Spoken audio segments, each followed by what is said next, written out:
This is the Promising Practices for Health Equity podcast, brought to you by the Interdisciplinary Research Leaders Program, a national leadership program of the Robert Wood Johnson Foundation.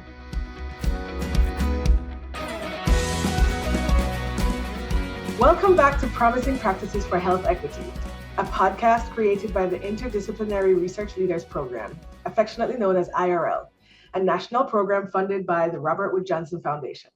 I'm your host, Krystal Lee.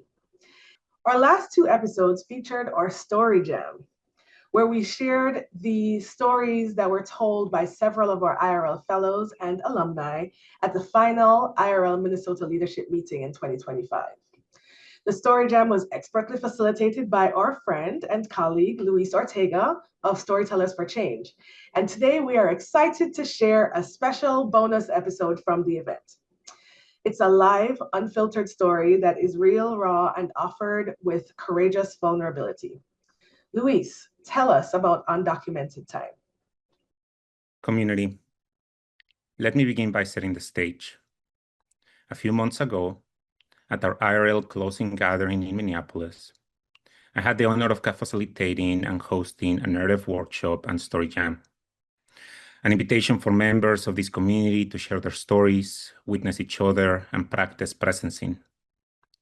It is my belief that presencing, the practice of being fully present while sensing the highest possible future that is trying to emerge, requires us to slow down with care, to listen beneath urgency, to notice what is forming before it has language, to hold that possibility, to give it life through story, and then to embody it.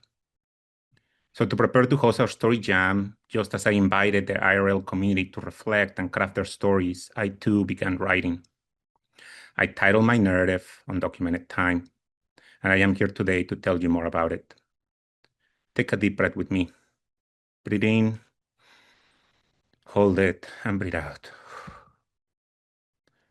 Since the age of 14, I have lived as an undocumented immigrant in this country. And I'm so much more. And yet this aspect of my life experience has shaped so much of my life. My art, my facilitation, my community organizing, my research, my family, my friendships, and yes, my writing. Over the last few years, and especially during the IRL gathering, and again these last few days, my writing has turned towards an exploration of what it means to undo, to place an on, that is the letters U and N before a word. That is not simply to negate a word, but to loosen its grip. Afraid becomes unafraid, bound becomes unbound, timely becomes untimely. The word does not disappear, it opens. And though these pairs may seem opposed, they belong to each other. We cannot understand fear without understanding what it means to release it. We cannot understand structure without understanding what it means to spill beyond it. The same is true for time, identity, freedom, belonging, and so much more. So what does it mean then to exist between documentation and undocumentation? So what does it do to a person, a neighbor, a family, a community to be marked as undocumented? What does it mean to undo a person? Undocumented. I've spent so much time, 24 years, 3 months, and 5 days to be precise as of the moment of this recording, trying to make sense of this word, trying to give it meaning, trying to resist it. I've done this through poetry, research, essays, scars, workshops, diplomas, conversations, protests, public testimony, letters, DAC applications, story circles, and more. My undocumentedness is very well documented, and yet presencing in this moment as something else of me. This moment is asking me to let go of this binary documentation and undocumentation, to dream beyond it, to say I have never been undocumented. There is no such thing as undocumented people. We exist, we are here, we belong. So how do I respond to this moment, to this ask to let go? Take a deep breath with me. Breathe in and breathe out. So let us return to presencing. When I speak of presencing, I mean the practice of feeling and witnessing. Witnessing myself and witnessing you. Witnessing our present reality and witnessing our histories, and allowing myself to feel tired, hopeful, afraid, angry, and free. capable of imagining and giving my full self to build a just and caring future. And so much of my capacity to do this, to witness and to feel, has been shaped through my undocumented experience. So letting go of that lens, it's so hard. It's hard precisely because it has also been a site of humanity and of becoming. I learned to love my queerness while being undocumented. I learned to heal in the margins. I learned to organize in the shadows. I learned to dance where I was told not to exist. And I learned to speak myself into light. And yet, if I dive deep into history, into policy, into structure, into the machinery required to undocument entire peoples, and emerge still crippling that label, am I not replicating the very same systems I resist? Systems that disappear bodies, take bodies, kidnap bodies, erase bodies, deport bodies. This is not new. This is history. It's our history. This country, in its nearly 250 years since the Declaration of Independence, and its longer arc since colonization arrived on Turtle Island, has mastered these practices, had to erase while extracting, and communities have resisted. How to disappear people, harm land, and weaponize narrative, and communities have resisted. How to take bodies and labor while denying humanity, and communities have resisted. Through abolitionist movements, freedom dreaming, and indigenous resistance and flourishing. Through sanctuary networks and Black liberation, through queer justice and joyful gatherings, through labor organizing and mutual aid, again and again, in every generation, communities have resisted. This too is our history. Take a deep breath with me. Breathe in, hold and breathe out. And that resistance is not behind us. It is alive in this moment. It is alive in this moment in the very place where I wrote these words, Undocumented Time. And to be confronted with the terror of now, we must reckon with the histories and systems that have learned how to call life illegal and protect that violence through law and force. So let us pause here then. Allow us to confront this word, illegal. When I am called an illegal, and I carry this word like a mark etched into my body, I peel it back layer by layer until I reach its source. And what I find is not truth. What I find is trauma. Not only the trauma that I carry and seek to heal, but also a mirror I hold back to reflect the trauma of those who place this word upon my body. Inherited harm dressed up as law. Ungrieved history disguised as order. What I find is an ill legal system. Let me slow this down. Ill, as in sick, as in wounded, as in fracture. Legal, as in justified, as in normalized, as in enforce. System, as in pattern, rehearse, and institution. As in a choreography of harm socialized across generations. As in a machine addicted to pain, profit, and patriotic pride. And is it any wonder then that an ill legal system carrying centuries of unresolved trauma in its political and social body would enact cruelty as governance and terror as law? And it isn't any wonder why this ill legal system hides behind masks and narratives of security, order, and safety while justifying public executions, violating civil rights, inciting terror, and sacrificing the principles of a true democracy in the name of power. These last few nights, I've gone to bed praying, saying the names of Kit Porter and Rene Good and Alex Pretty. I think of Mahmoud Khalil and Rumexa Odsturk. I think of Liam Adrian Conejo Ramos and his father taken by ICE. I think of the families and children who just a couple days ago staged a protest inside a Texas detention center holding handmade signs, their voices shouting, "Let us out, let us out, let us out." And I feel the weight of a much older grief, of names unrecorded and communities unmade, of ancestors, songs, and traditions buried beneath industries and borders. And I hear them too. Their stories carrying our whole humanity, their voices pressing against this moment, also telling us, let us out, let us out, let us out. Take a deep breath with me. Breathe in, hold, and breathe out. Community, the longer I hear these voices echoing across time while I sit with this word undocumented, the more I realize what is truly undocumented in this country is our collective capacity to affirm one another's humanity. What remains unrecorded is reconciliation, repair, healing, and justice.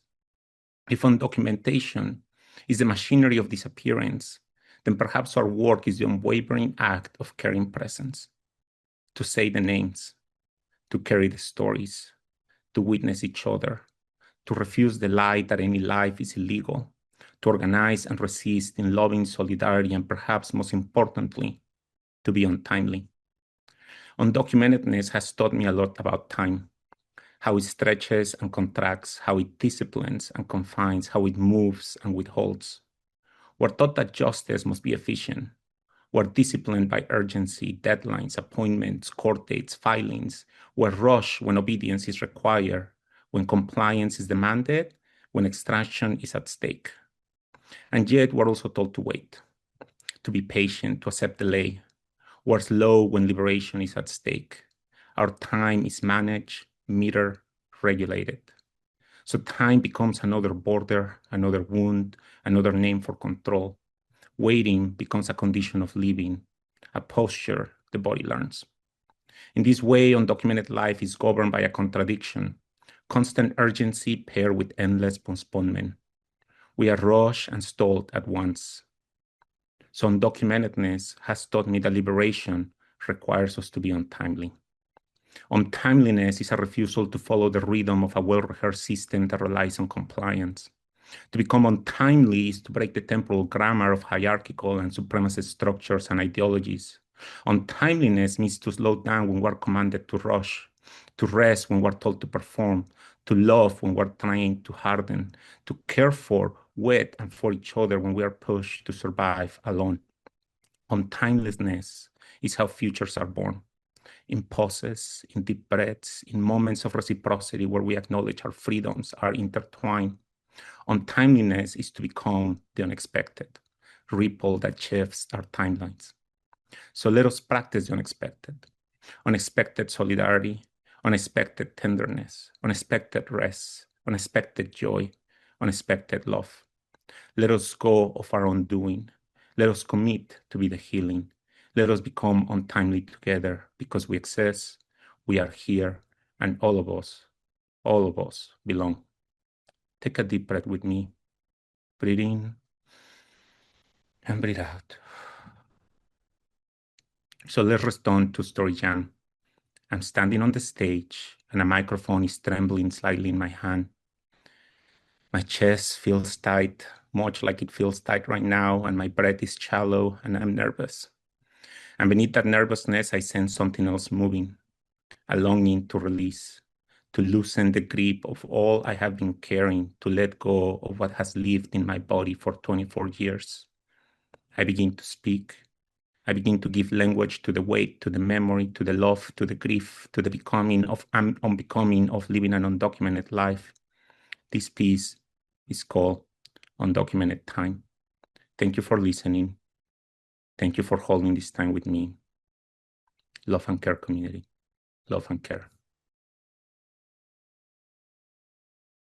So in the spirit of solidarity, in the spirit of leaning in with all of you, I'll read to you what emerged for me yesterday as I did the Moxley, as I meditated on this undoing practice that I've been committing myself to. And what I ended up meditating on was in response to, well, the prompt that I chose, I should say, was dreaming. And I began to read the prompt to myself and I said, tell us a story about a time. Tell us a story about a time. And I so wanted to get to the end of that prompt, but I got stuck there. I got stuck on the word time. So here's my reflection on what is undocumented time. So what is undocumented time? Time hoping, time hiding, time in school, time holding, time being held, time doing your best, time laboring to not stand out, time spent working and getting paid under the table, time avoiding sickness, time figuring out how to access healthcare, times being told something is not for you, time keeping your hopes up that the Dream Act will pass this time spent researching how to open a bank account without a social security number, times you are told as a dreamer you came here through no fault of your own, times being told your mom is a criminal, times feeling depressed, time feeling lost, time spent searching apartments, explaining to a landlord why you don't have a credit history and paying extra fees as part of your lease, time being called illegal, time forgiving, time committed to our collective liberation, time hearing others saying that you don't pay taxes as your paycheck goes to pay taxes, time counting the times you don't meet the requirements for funding, times you are told we use Verify, times you are profiled and they are right about you but still obsess you that your brownness and accent have been weaponized against you, times you are questioned and threatened as an other, times you are asked, where are you from? Times you are asked, no, but really, where are you from?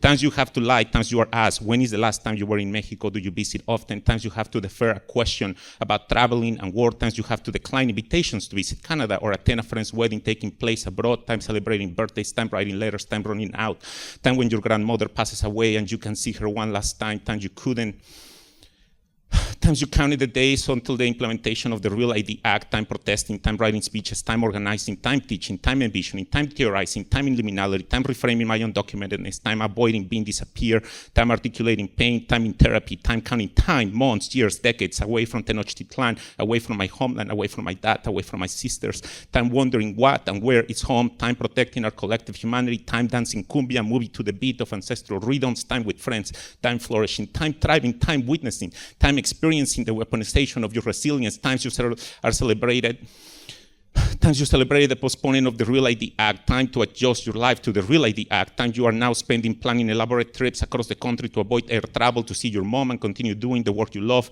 time you have to spend away from your partner during the trips, time you have to be in a train, time you have to be in a car, time dreaming, time nightmaring, time to write, time to think, time to remember, time to fear, time to heal, time to pray, time to slow down, time to feel, time to breathe, time to imagine, time to undo time, time to rebel, time to be critically hopeful, time to object to the temporal grammar meant to constrain us, time to sing, even if I'm off tune. I am a terrible singer, by the way.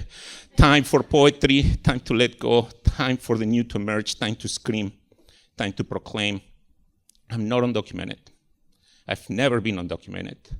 I exist, I am whole, time to be the unexpected ripple that disrupts the ill legal systems that harm us. Time to be loving and caring and joyful and boundless and visionary and restful and unapologetically. So if you ask me what it means to be an undocumented time, it means to be untimely. Thank you.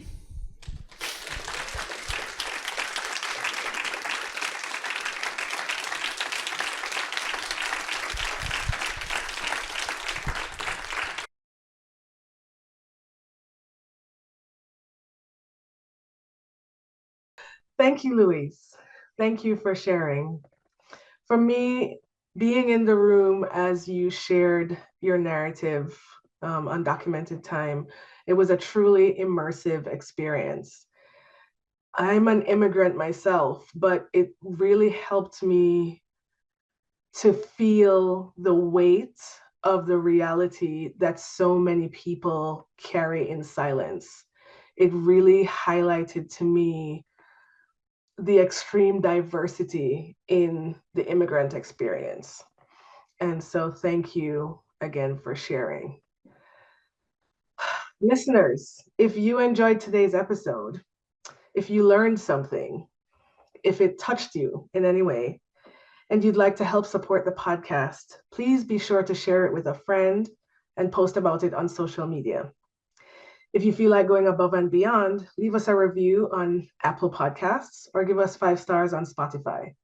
This helps us reach other listeners who are working towards health equity. You can also watch the video version of Luis's story on our YouTube channel. The link is in the show notes. Thanks again for being with us on this journey where every step we take brings us closer to a healthier, more just world. Until next time, take care.